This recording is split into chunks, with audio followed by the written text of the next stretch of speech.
Hello again from Mocom, Australia. The next phase that we need to all get ready for is to reinstate the equipment. So how do we get the sterilizers and the under or on bench washers ready for service again?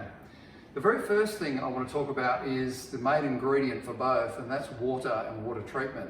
So if you've, there are many ways to fill water in both types of equipment. For the sterilizers, you might be manually filling with bottled water, or you might be putting tap water in the top of the ones with built-in ion exchange resin filters, the new range of Mocoms, or you might have your own under sink RO, or Reverse Osmosis Water System.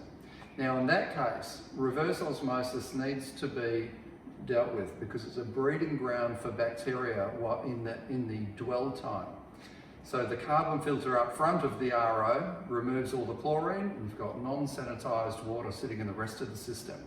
So we need to flush that out, and we'll show you that first. Even before we turn on the sterilizers and the washers, we need to deal with that RO. Make sure that all of that biological activity is flushed out.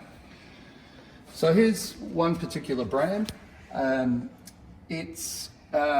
We've turned it off in hibernation mode, so we'll turn that water back on and the power back on. Now, this particular unit, the Aquaclave RO-P5, has an automatic flush function. Most of the leading brands of ROs will have some way of flushing water off the membrane surface, whether that's automatic like this one, or it might have a manual bypass valve somewhere in the hydraulic system.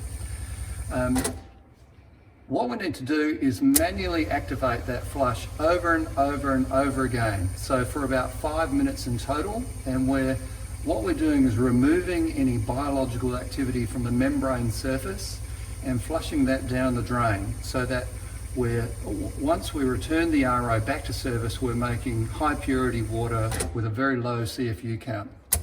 Okay, so over and over again. Once you're happy that you've flushed it for 5 minutes, then we'll go ahead and take a TDS reading. Now there's a few ways of doing this.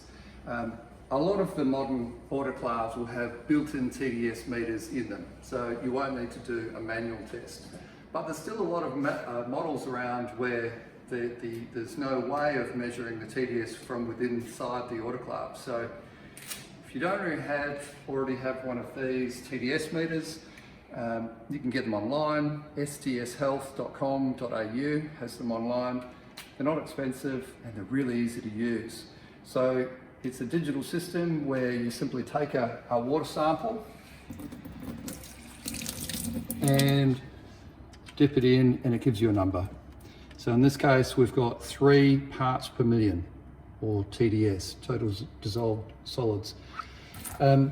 What we want to see with autoclaves is a number less than 10. So less than 10 TDS, or parts per million.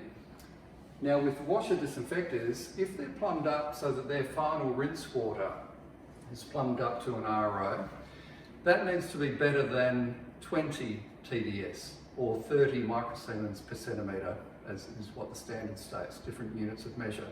So just make sure that the water quality required after your downtime is still meeting the targets of sterilizers, so better than 10 TDS, or washer disinfectors, better than 20 TDS. Then we can turn on the sterilizers and the washers and get them ready for service.